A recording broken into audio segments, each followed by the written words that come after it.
নমস্কার বন্ধুরা। তো তোমাদের মাঝে নতুন একটা ভিডিও নিয়ে চলে এসেছি। আর আজকে কিন্তু স্পেশাল ভিডিও, একদম সুপার স্পেশাল ভিডিও, কারণ আলমদের নিয়ে কথা বলতে চলেছি। বিশেষ করে হুজুর, আমরা হুজুর হ্যাঁ, নামে বেশিরভাগ চিনি। অ্যান্ড সেজন্য হুজুর আর আমরা আলেম। আলমটা কিন্তু একটু আলেম, সম্মান দেয়া হয়ে যায় একটু বেশি। হুজুরও সম্মানীয় ব্যক্তি। হ্যাঁ। তো আলেম আর হুজুরের মধ্যে পার্থক্য আমি মনে মনে আছে করি। কিনা সেটা হ্যাঁ, কমেন্টে জানাও। হ্যাঁ, আলেম মানে প্রচুর মানে শিক্ষিত, হয়তো সামথিং, হুম, আমিও ঠিক জানি না। মানে আহ, হুজুর তো আমরা সবাই জানি, হ্যাঁ, কারণ আমরা ওয়াচ ভিডিও দেখতাম। কিন্তু আলেম জিনিসটা কি আর হুজুরটা কি এক, সেটা অবশ্য কমেন্টে একদম। জানাও। বাংলাদেশের সব থেকে শিক্ষিত 10 জন আলেম, মানে ও বুঝতে পেরেছে, শিক্ষিত কথা বলেছে। যাই না হুম। কেন, বাংলাদেশের শিক্ষিত আলেমের দেখবো কে কত যোগ্যতা, কার মানে কে শিক্ষাগত কার যোগ্যতা বেশি। কার বেশি যে হাইফাই, মানে হুম। প্রোফাইল, মানে আমি মনে করি সেটা যদি দেখতে চাই। হয়, দেখা যাক, বলা যায় না, মিজানুর রহমান হুম। আজহাবি মনে হয় হয়তো সামথিং বেশি হতে পারে। তো যাই হোক না, হুম। এখানে ভিডিওটি দেখবো, আর মেইন ভিডিও তোমার ডিসক্রিপশন বক্সে পেয়ে যাবে, ওখান থেকে তোমার চেক আউট করতে পারো। তো চলো গাইস, আজকে ভিডিওটি শুরু শুরু করা করা যাক। যাক। শান্তির ধর্ম ইসলাম, যে ধর্মে ধনী গরিব উচ্চ শ্রেণী ও নিম্ন শ্রেণী সকল ধরনের মানুষ চিরুনি দাঁতের ন্যায় একই কাতারে দাঁড়িয়ে নামাজ আদায় করে, যেখানে নেই কোনো ভেদাভেদ। আর এসব আদব থেকে শুরু করে ওহির জ্ঞান বিলিয়ে দিতে যুগে যুগে অনেক নবী রাসূলের আগমন ঘটেছিল হুম। এই একদম। পৃথিবীতে।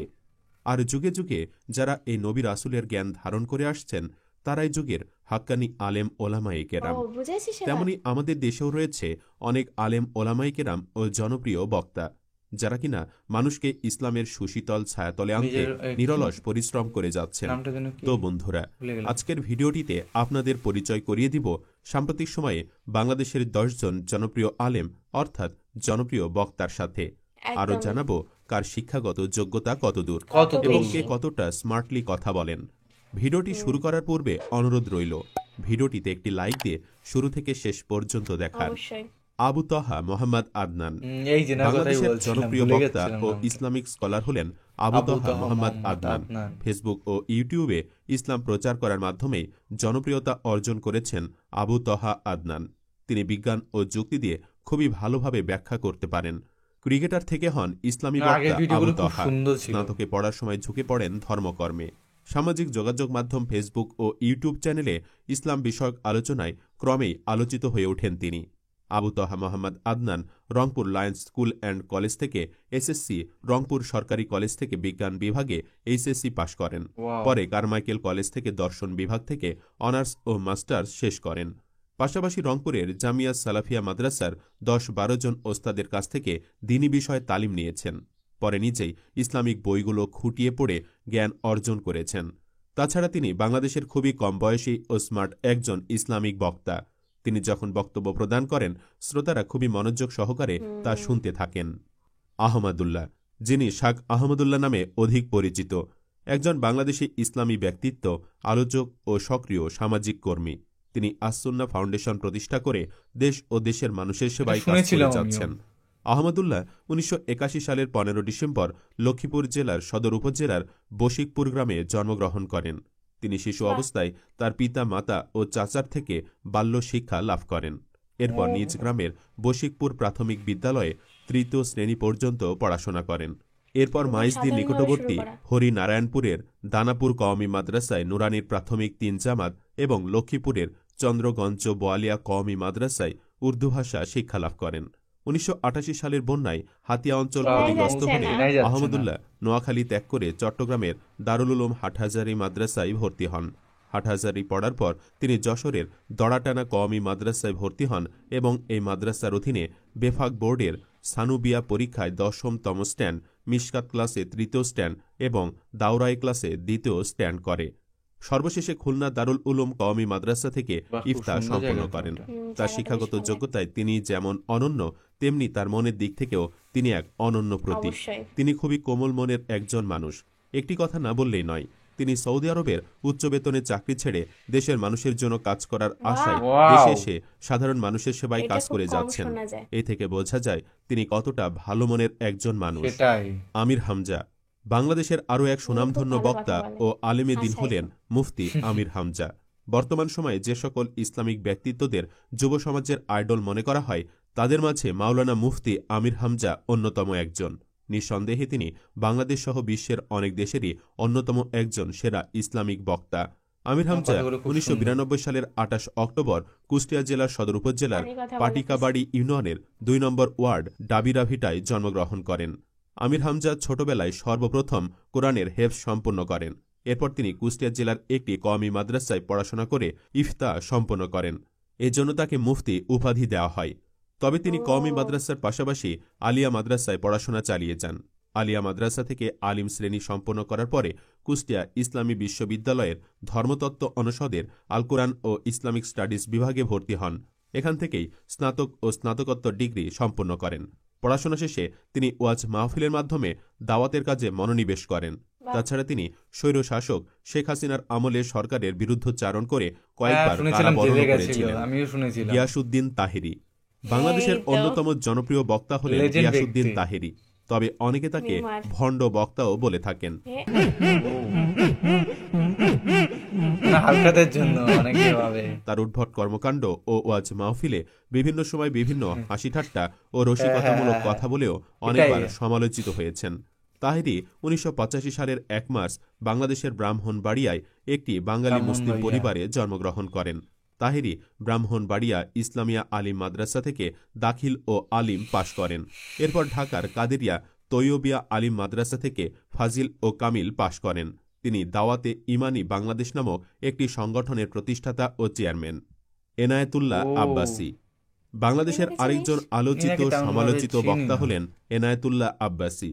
তিনিও বাংলাদেশের মানুষের কাছে খুবই জনপ্রিয় একজন ব্যক্তিত্ব। এনাকে আমি চিনি না। এছাড়াও তিনি নারায়ণগঞ্জের সিদ্ধিরগঞ্জ থানার অন্তর্গত আব্বাসী মঞ্জিল জৌনপুরী দরবার শরীফের বর্তমান পীর। এনায়েতুল্লাহ আব্বাসী পড়াশোনা শুরু করেন স্কুল কলেজ থেকেই। সায়েন্স ডিপার্টমেন্ট থেকে ইন্টারমিডিয়েট পর্যন্ত পড়াশোনা মানে শেষ মিডিয়াতে করে তেমন দেখা যায় না। মাদ্রাসায় সোশ্যাল পড়াশোনা মিডিয়ায় শুরু active করেন নেই। তিনি। রাজধানী ঢাকার জামিয়া হোসাইনিয়া ইসলামী আরজাবাদ মাদ্রাসায় এবং পরবর্তীতে মিরপুরের দারুর রাশাদ মাদ্রাসায় মেশকাত পর্যন্ত পড়াশোনা করে তিনি নাদওয়াতুল উলামা বিশ্ববিদ্যালয় থেকে মাস্টার্স অ্যান্ড ফিল্ড এবং গ্র্যাজুয়েশন শেষ করেছেন। পরবর্তীতে সিয়াসিত্তায়ের উপর উচ্চ ডিগ্রি নিতে দারুল উলুম করাচিতে গিয়ে এবং জাস্টিস আল্লামা করাচি তাকি মানে উসমানীর কাছ থেকে পাকিস্তান। হাদিস পাকিস্তান। বিষয়ে সনদ নিয়েছেন। রফিকুল ইসলাম মাদানী রফিকুল ওই ইসলাম নাকি তো মাদানী অনেক কিছু একজন হয়েছিল, ইসলামী মনে বক্তা। আছে? তবে বর্তমান সময়ে তাকে ইন্টারনেটের শিশু বক্তা হিসাবে সবাই চেনেন। তিনি 1994 সালের 1 জানুয়ারি নেত্রকোনা জেলায় জন্মগ্রহণ করেন। সেই হিসেবে তার বয়স 30 বছর। রফিকুল ইসলাম বাবা। নেত্রকোনার একটি মাদ্রাসা থেকে কোরআনের হাফেজ হওয়ার পর ঢাকার যাত্রাবাড়ি এলাকায় একটি মাদ্রাসায় ভর্তি হন। সেখানে কয়েক বছর পড়াশোনা শেষে গাজীপুরের কোনাবাড়িতে একটি মাদ্রাসায় চলে আসেন। পরে সেখান থেকে ঢাকার বারিধারা এলাকায় অবস্থিত একটি মাদ্রাসা থেকে তিনি দাওরায়ে হাদিস সম্পন্ন করেন। জানা যায় তিনি 14-15 বছর বয়স থেকেই নেত্রকোনার বিভিন্ন এলাকায় ওয়াজ করতেন। তখন থেকে তিনি আঞ্চলিকভাবে পরিচিত হয়ে ওঠেন। কয়েক বছরের মধ্যেই নেত্রকোনার আশেপাশের জেলাগুলোতে তার পরিচিতি গড়ে ওঠে। আর এভাবে গত কয়েক বছরের মধ্যেই রফিকুল ইসলাম মাদানী জাতীয়ভাবে বেশ পরিচিত হয়ে উঠেছেন। সৈয়দ ফয়জুর করিম শায়েকে চরমনায় ও বাংলাদেশের এনাকেও ইসলামী দেখিনি। পণ্ডিত, দেখিনি আমি। রাজনীতিবিদ ও শিক্ষাবিদ হলেন সৈয়দ ফয়জুর করিম। বর্তমানে তিনি ইসলামী আন্দোলন বাংলাদেশের সিনিয়র নায়েবে আমির হিসাবে দায়িত্ব পালন করছেন। ফয়জুল করিম 1973 সালের 10 জানুয়ারি বরিশাল জেলার চরমনাই গ্রামে জন্মগ্রহণ করেন। তিনি চরমনাই জামিয়া রশিদিয়া ইসলামিয়া থেকে শিক্ষা জীবনের সূচনা করেন। 1995 সালে এর আলিয়া শাখা থেকে কামিল পাশ করেন। পাশাপাশি কওমি শাখায়ও ক্লাসে অংশগ্রহণ করতেন। এরপর বরিশালের সাগরদী ইসলামিয়া কামিল মাদ্রাসা থেকে ফিকা ও হাদিসে প্রথম বিভাগে উত্তীর্ণ হন। তিনি জামিয়া ইসলামিয়া দারুল উলুম মাদানিয়ায় কিছুদিন পড়াশোনা করেছেন। এরপর তিনি চরমনাই জামিয়া রশিদিয়া ইসলামিয়ার আলিয়া শাখার শিক্ষক হিসাবে যোগদান করেন। তবে বন্ধুরা, তার একটি জিনিস আমার খুবই ভালো লাগে, সেটি হলো তিনি যে কোনো জায়গায় গেলে বাঙালির সাদামাটা পোশাক পাঞ্জাবি লুঙ্গি পরেই উপস্থিত হন। মাওলানা Wow. মামুনুল হক সময়ের এনাকে সবচেয়ে একটু সাহসী দেখে এবং চিনা চিনা সুপরিচিত আলেমে দিন মাওলানা মামুনুল হক। অন্যায়ের বিরুদ্ধে আপোষহীন একজন আলেমে দিন তিনি। স্বৈরশাসক শেখ শুনেছি। হাসিনার আমলে আওয়ামী লীগের বিভিন্ন অপকর্মের বিরুদ্ধে কথা বলে জেল জুলুমের শিকারও হয়েছেন অনেকবার। এছাড়াও তিনি বাংলাদেশ খেলাফত মজলিসের মহাসচিব ও হেফাজতে ইসলাম বাংলাদেশের যুগ্ম মহাসচিব। মামুনুল হক 1973 সালের নভেম্বরে ঢাকার আজিমপুরের একটি মুসলিম পরিবারে জন্মগ্রহণ করেন। 1985 সালে 12 বছর বয়সে তিনি লালবাগ চান্তারা জামে মসজিদ মাদ্রাসায় কুরআনের হেফজ সমাপ্ত করেন।